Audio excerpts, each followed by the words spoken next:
I want to show you how you can put some excitement in your 40k evening. And guess what? It's not match play and it's not Crusade. So I want to share with you a campaign that we're going to be running at our local club. Match play is fantastic and I'll be always doing it. But this is just going to add another little mix, a little bit of variety in our 40k game. But it's not Crusade. Crusade is good. However, Crusade takes a lot of admin to manage and can be quite daunting to people who just haven't got the time to keep keep track of the details and everything else.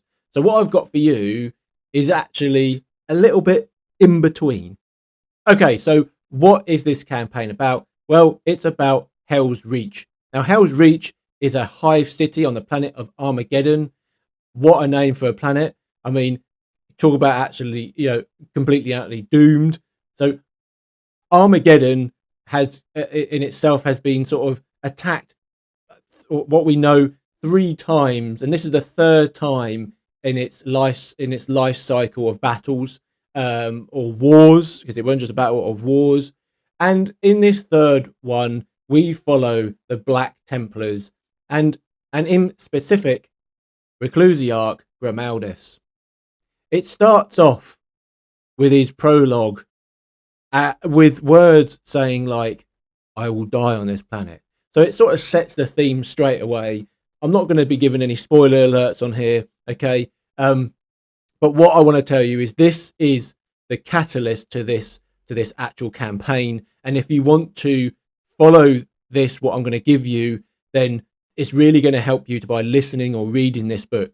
So within this video, I'm going to share with you 3 missions, okay, which I've created, which we're going to kickstart in January 2026. All right. I've shared it with the club. The club are sort of stoked about it, and I'm really stoked about it. I want to share it with you and help you if you are just wondering, how do you create something like this, and how could you sell it to the club? All right. So without no further ado, let's take a little look. So what is Helsreach? Well, Helsreach is a hive city. Its main reason why it's there is to create fuel on the planet of Armageddon. Armageddoning in itself the air is not clean. It looks pretty much like what you see in this image here. However, because it can create the fuel, this is why it's getting a lot of attraction throughout the years and centuries of attacks from the many sort of Xenos races out there. In this particular story, in this particular battle, it is the Orks which are attacking Helsreach. And to defend Helsreach, you have the Imperial Guard, a little sprinkle of salamanders, but the main bit about the story of Helsreach is the Black Templars going down there to support and get rid or purge the Orks from the planet. So one of the biggest things about putting a campaign together for a club is to try and actually put it in a way that it gets excitement immediately. And the way I do it is by building on a PowerPoint. Now, you might have other ways, but what this means for me is I can get my message across in one hit, how I want the message to go across, and it's not then done over text messages in different ways. I also think this has the best amount of impact doing it this way, because then you can put little bits of artwork and bits and pieces on there. Now, I have borrowed artwork from all over, but this is for our own club. And what I'm doing today is sharing this with you. So if you want to, you can take this and start this at your club, tweak it, twist it, do whatever you want with it. Okay. But even if it's just a catalyst for you to create another campaign from the factions that you like. Okay. Because I think that a lot of this can just be easily sort of spun into a different campaign quite easily. So, straight away, let's just talk about this one. All right. So this will be fought across 4 separate days, 1 per month. So hopefully it spreads out that commitment for everyone. It's going to be done on a Saturday. All right. Each player is going to have 1,000 points each, unless stated. All right. And on one of these missions, it does state a different one for a certain reason, certain amount. Okay. And that's going to be fought. And this is the really big thing about this. It's going to be fought on one large tabletop. Okay. So if ideally, if you can find the space at the club, you want to get those tables all together. All right. Core rules apply. However, as I put here, some orky tweaks, and I'm going to show you some stuff. There's no need to track the progress. All right. Each mission is separate.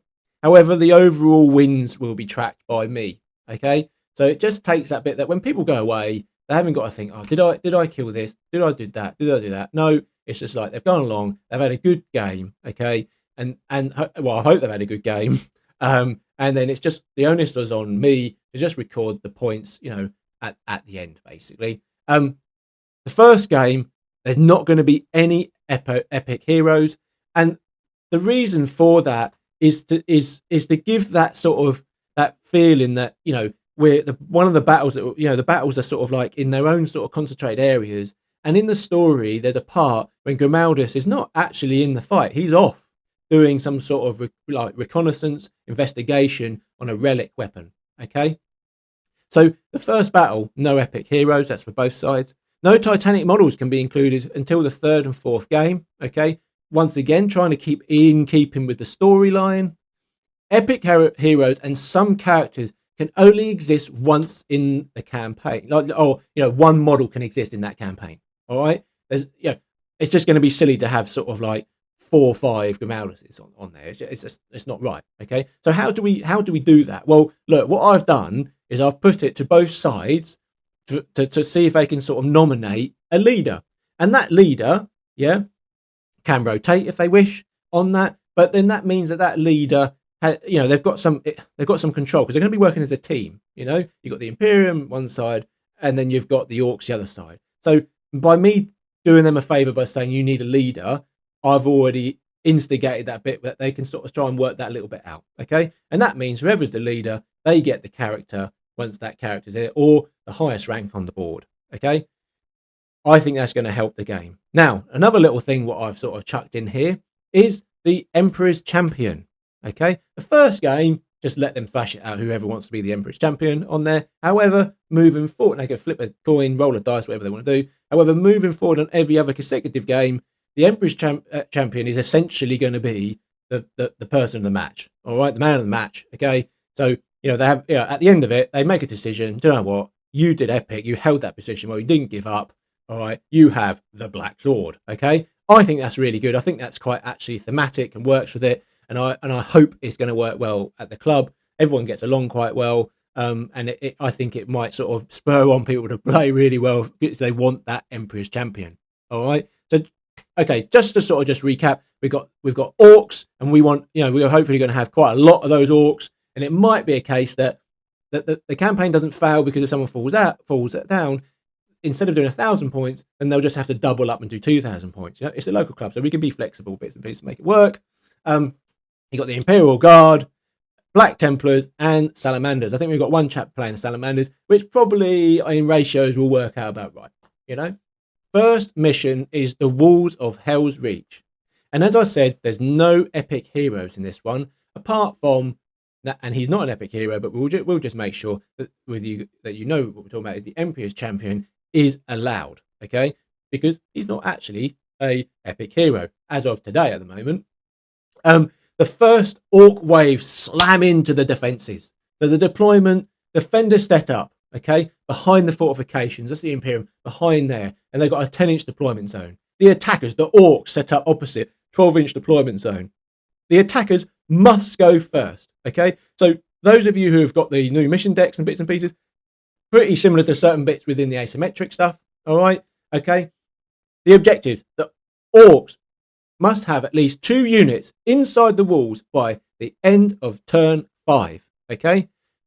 The Imperium, no Orcs, guess what? Must be inside those walls at turn 5. So there are some special rules here.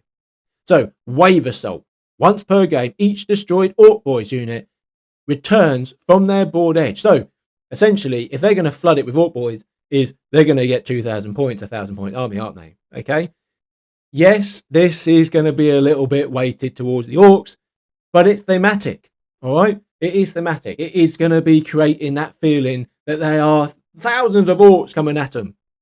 But what do the Imperium have? Well, the Imperium have Bastion Shields, a special rule been created. Defenders gain cover and stealth while wholly within fortifications until the first breach occurs on their sector or table. All right. So, yes, you're going to have their own sort of like tables and bits and pieces, their own little battles going on, but they're going to be butted up together.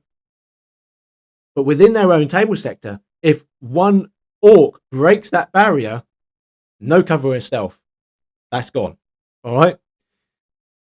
The third rule, which is for the orcs, I did say, you know, there's going to be cool rules with some orky sort of like stuff going on. All right. The ground's coming fast. So orc storm boys have a 3-inch deep strike. Ooh, yeah.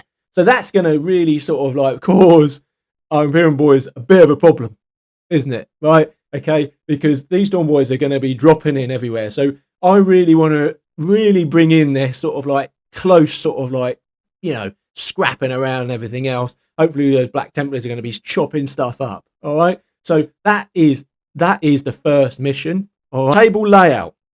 Now, it doesn't have to be an L shape. All right. If you can get it straight, do it straight. But what I'm also saying, it doesn't need to be straight. You can put it as an L shape. But the most important thing here is the table's touch. All right. So I just did it. So, you know, assumption is the mother of all, isn't it? So what I did is I created a page just showing how the deployment's going to look. All right. So it just means that I'm creating this now, that when I get to January, that I've got to try and remember it, because I've got a memory like a sieve. Yeah. So excuse me. So after turn 2, models can move, shoot, and fight across tables.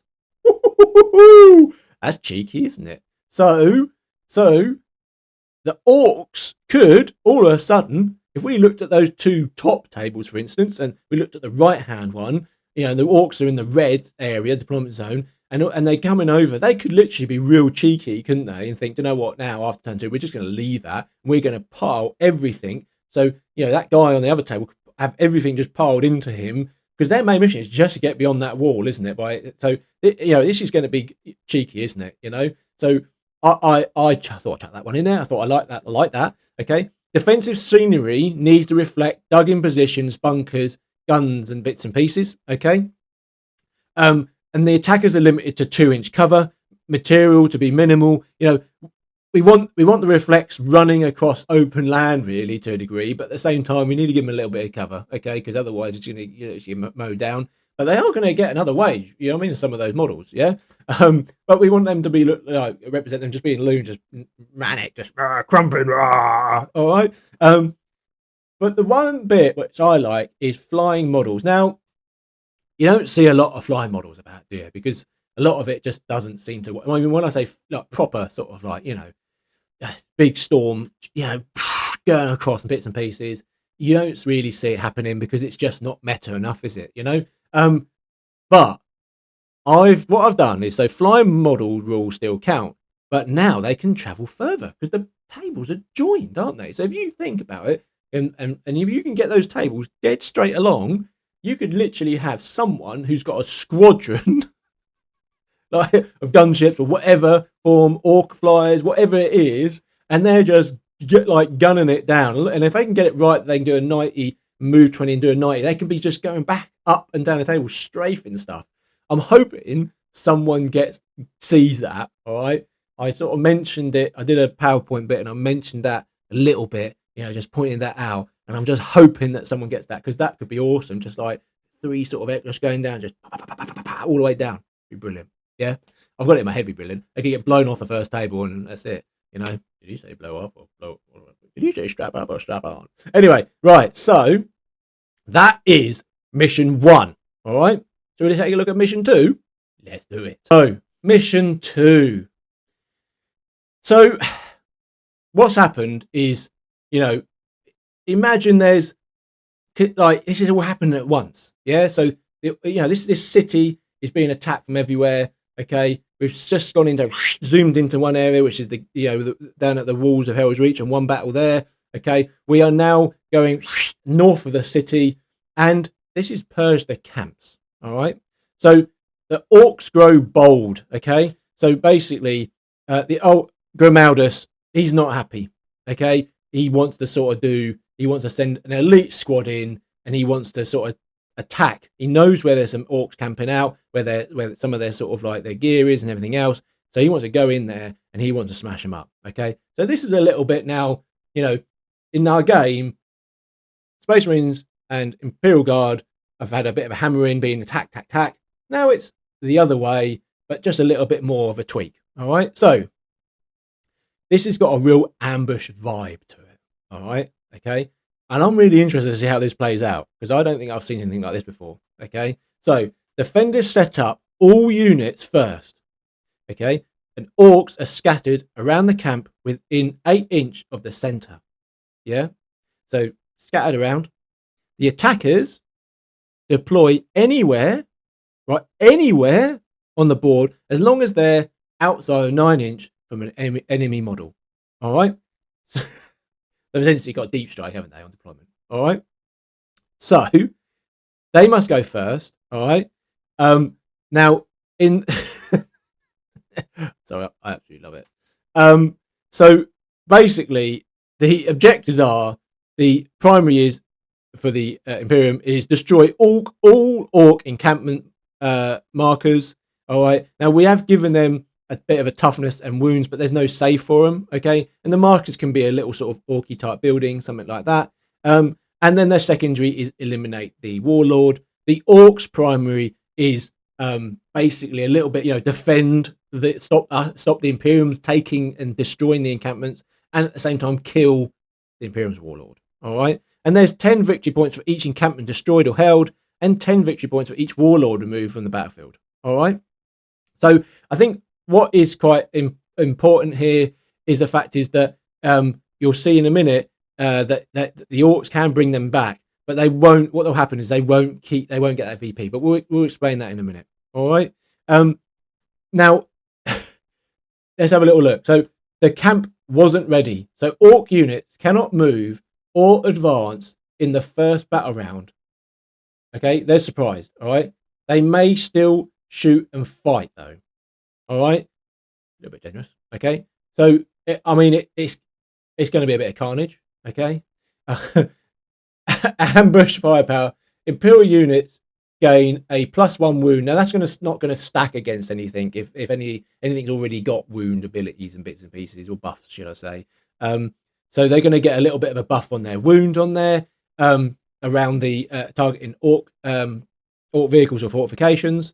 And then the orcs get like it's looting time. So if an orc unit is able to sort of basically turn one of the destroy they can turn basically an encampment, spin it around so it's not destroyed, but they just don't get the VP. What they end up doing is denying it. All right, so that's their looting time. So they can literally just that's a good way of them just denying points there. So within this, they've got to destroy the Imperiums. Have got to destroy the encampments. The orcs have got to defend the encampments. The orcs have got a way that they can actually spin them around, okay, and deny a point.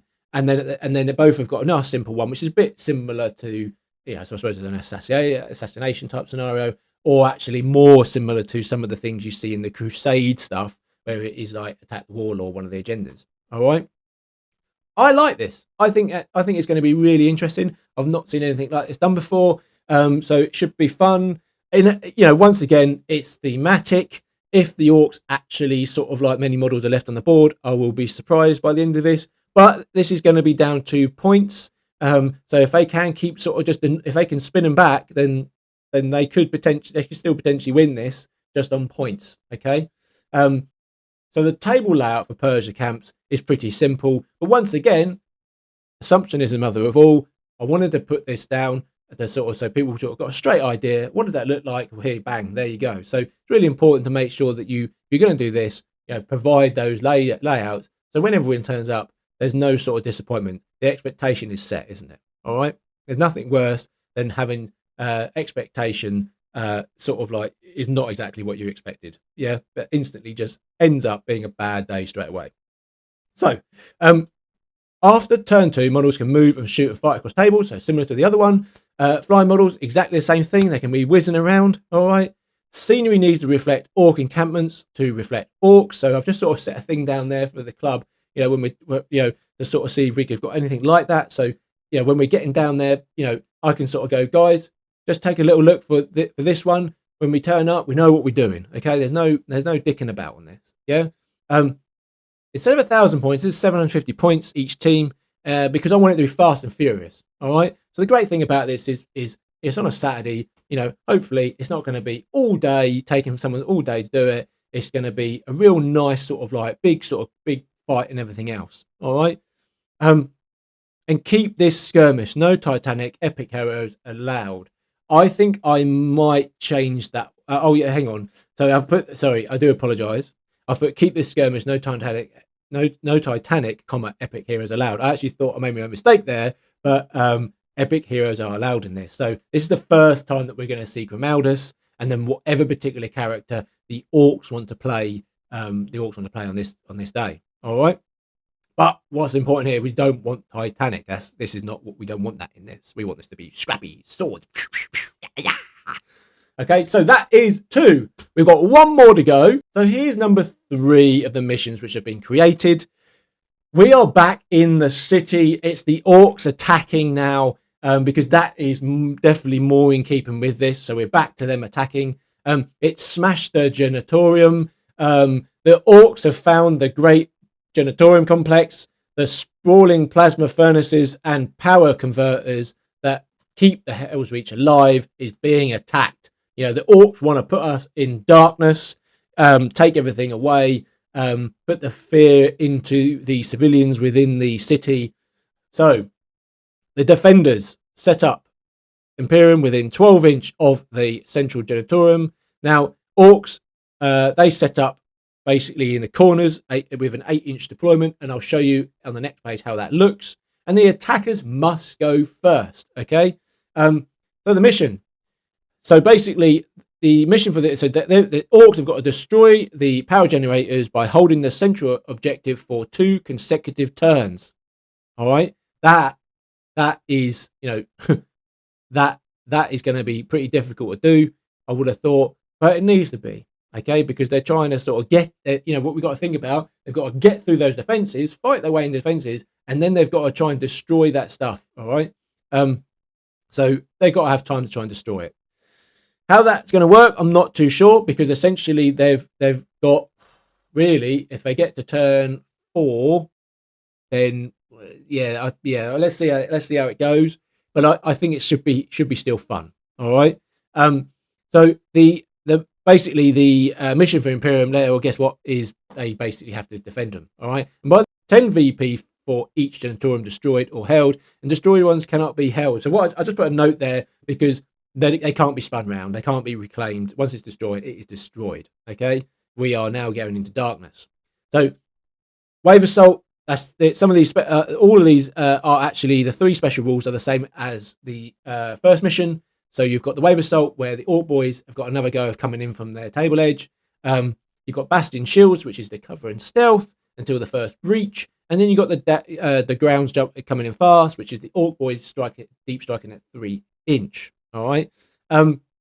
So yes, it's going to be pretty sort of nasty. The Orcs are going to be getting in pretty quick, aren't they? Once again, however, them trying to complete that mission is going to be hard. All right.